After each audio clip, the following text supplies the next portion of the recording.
May 21st, 2016. The generator is a half-duty cycle, so if you set up two of them at the same speed and offset one to slightly start behind the first one, then it has a combined full-duty cycle. What happens if the second one is spinning twice as fast as the first one? You get a voltage increase, I think, but is that useful? It has 4 stages for rotating places, F2 plus F4 apart. Its maximum distance the pieces can be away from each other. Then its next state is half on half, off in the leading direction. Then the pieces are aligned fully, then half off, half on in the following direction. Then it reaches the first state again. So if you set up one up on top of the other and force one to travel in sync, you remove the loss you would have running one system, creating constant current. So the problem is then getting the currents to mesh so they get off the device, which is configuring the wire to alternate between the two work areas so in a wave pattern should work. Instead of stacking them, you may be better to radiate them outwards by wiring the lines through smaller wires of devices of each wire. No, perhaps not. Stacking them in series reduces the line of current, but it's a radial device, so it's hard to permeate radially to stack them.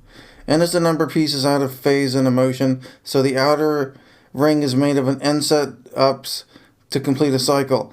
If you make them physically smaller to compensate for the increased number of magnets, it must produce a proportional rate as the main rig, so if you have 4 out of phase, or you could place it inside a larger ring with proportionally the same or so weaker magnets moving at the same speed. The larger magnets would have a longer period to pulse, so it would be better to make them more pieces and would sit in sync with the inner ring. It still has to be proportionally stronger because it has to be for the pulse farther than it can line up. May 23rd, 2016. If you filter things out for long enough, it'll be less unsettling when they show up, and if done properly, they won't be noticeable after a while, or at least you'll not be responsive when they appear. They can always cut the feed into the house, so I can't see it, so why not ask them to? There's no point in continuing this exercise. There's no gain available on your part figuring out the dopamine addiction and get some real books to read. Wear the headphones, it makes it possible to totally ignore them in public, which is comforting. Who cares? Start with the Hawking's book. Keep your notes how you like, but there's almost a 0% chance of making anything you design, so don't hold on to it. Who cares if it upsets some markers? It's their game, not yours. Make your shirts and animations and move out of the country when you can afford to. Go back to a nearly digital-free lifestyle. Dedicated viewing times for only some shows. No computer, no smartphone. Ignore them for as long as you can, then do it again when it fails. Keep doing it. You've got to build defenses to this, or it may drive you spare again. Not worthy of interaction, just ridicule. How do you find out a way to make the planet make fun of you, Jay? It was supposed to stop, but somehow you found a way to make it happen on the largest scale possible. The brain will go to waste, and you know it. At least I got my drawing room back. I can sit out the nightmares again. No more getting chased or shut out by a group higher up than me. Got my workshop back, and it's still there. Plenty of things sitting there that could make you money. When the shirt business is doing well, I'll try the drone and see if it takes. Easy to build. 2 motors, 2 LED strips, 2 batteries, 2 Bluetooth chips attached to an Arduino Minis, a radio with a Bluetooth receiver and a data connection to sample the screen's information. Attach them to a drone and you can handle the centered excess weight and go from there. Learn to cut stimulations out. Figure out how everyone else does it. Use the music until it takes. No response given to an improvement is to work towards. Why can you need to be unhappy for the sake of others? These people aren't your family, you have no duty to them, and your family isn't worth having duty towards any longer. They make you miserable without trying to. Throat cancer will suck, but it's probably what that lump is. She's signaling to you as well while we sit here. That's uncool, kind of breaks the fourth wall. May 28th, 2016. It's getting easier to just say it's mental illness. As Molly in future, how to get there. It starts with abolishing war on a global scale. You need a united collective to work towards to get anything done, with key markers working as the face of the movement, while those below and around them make sure what the markers design are made from paper to prototype than regular service. To do anything, the marker needs money to effect change, or they don't have the power they need to create any real level. But it's up to the marker to make their own money to prove themselves worthy of the collective trust of the group they command, or else it's viewed as a fallacy that they get to lead instead of the oppositional person. It'll start with nation collective building, multicultural missions off-world to learn to cohabit in the fully stressful environment that is space travel. though there must be considerable periods of doing nothing or it would be too stressful. But then, if they're working, it doesn't matter. Someone else will develop the suit I designed to prolong the bodies of those in space, so there's no point in trying to get it made. You're never going to be more than this, Jay. Once you've had the habitation sorted, the propulsion sorted, and the stock sorted to man the fights, then people will start to settle them. The first ones will fall, people will die, settlers always do at first. Getting better at ignoring people in public, may be able to get back to my old self before too long. The issue is making settlements reusable after stock loss, so that no need to respend the efforts and limited materials used to settle. The hatches that can be blown off need to be easy to replace. People can always be retrained.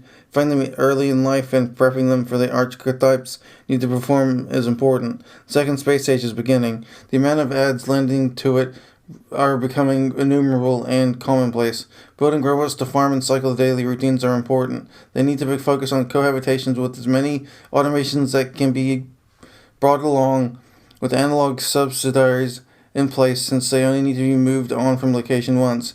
Giving them a VR experience with a data connection will be beneficial to staff of interpersonal differences and frustrations. You would likely need pornography and to slate sexual frustration and inconsistencies between crew members, though invariably that some couples will want to make the first Martian. A medial surgeon robot would be useful too. I can design these things, but why would you want to? There isn't a way out of your current cycle. Still, farming system would be invaluable. The first settler's real job would be to get along as humanly possible, because it's the first failing of a colony is its populations falling to some metric, either being too tired or reclusive or within an interaction set. The problem within the farming would be a useful water supply. Can moisture farming be used? A heated element inside a tube covering in the ice from. The issue is things freeze without adding water, so building trench, lining it with heating wire, filling it with, and planting on top of the elements to propagate plant growth.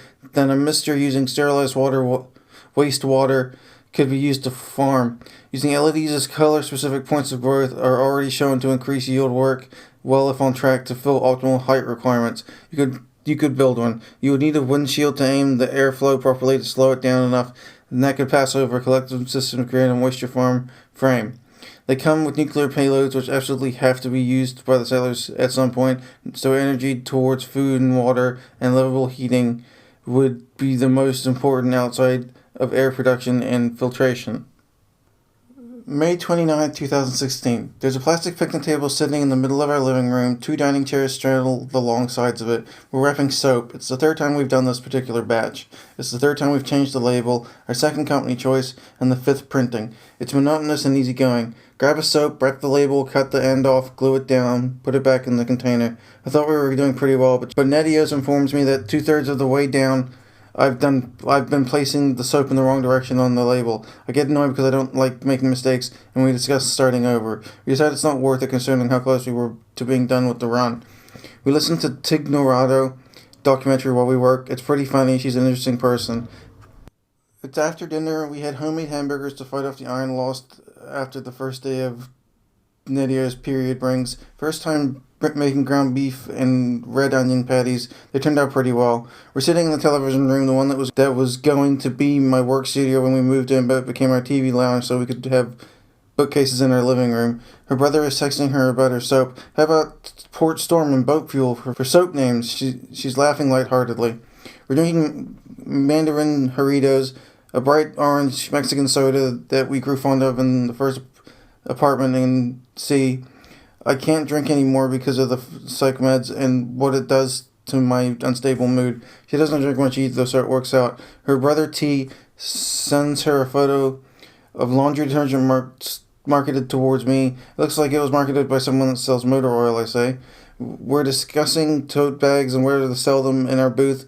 You know those felt Leatherman jacket patches you'd get in high school, she says? The ones that the football players would put on their jackets? Yeah, I got one for being an orchestra, I say. I got one for being a band, she says.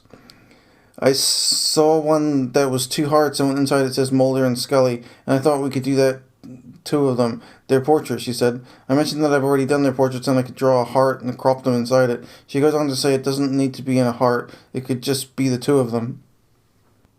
May 31st, 2016. Fox, rabbit, cabbage. Rabbit, nothing. Fox, rabbit. Cabbage, nothing. Rabbit.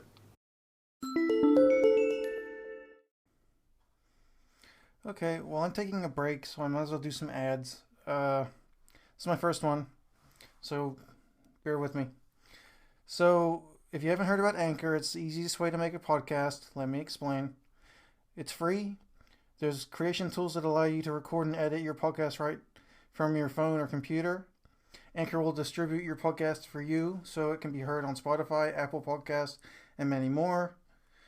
You can make money from your podcast with no minimum listenership. That's pretty cool. It's everything you need to make a podcast in one place. And all you have to do is download the free Anchor app or go to anchor.fm to get started.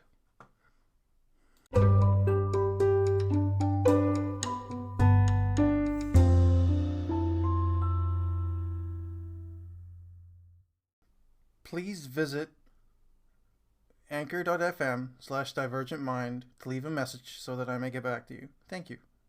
Have a nice day.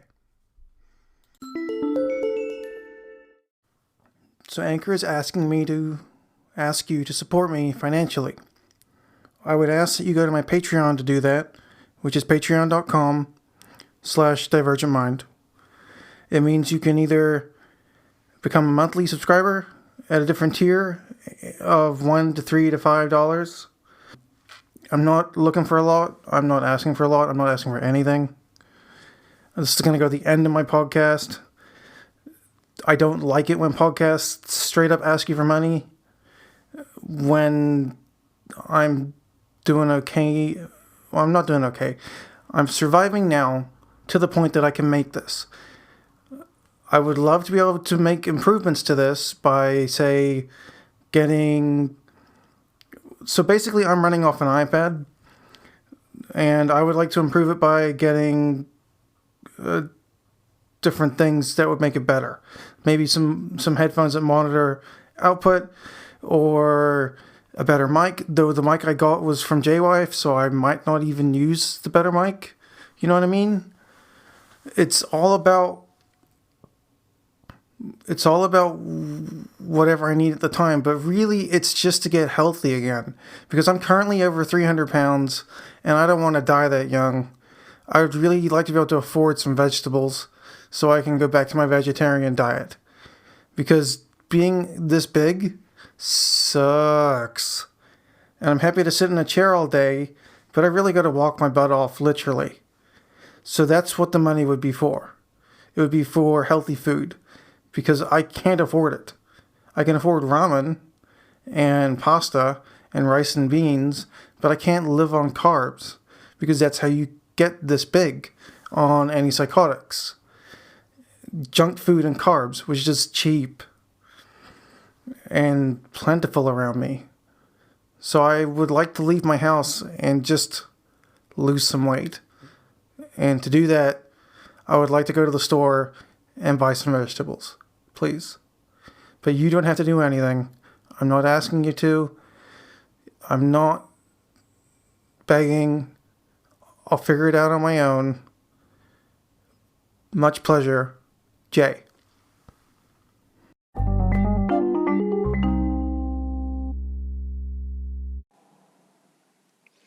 Hey people, take a listen to the Divergent Mind podcast.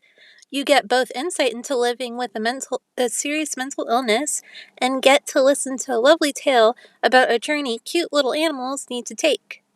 Don't miss out, and remember, divergent minds don't need to think alike.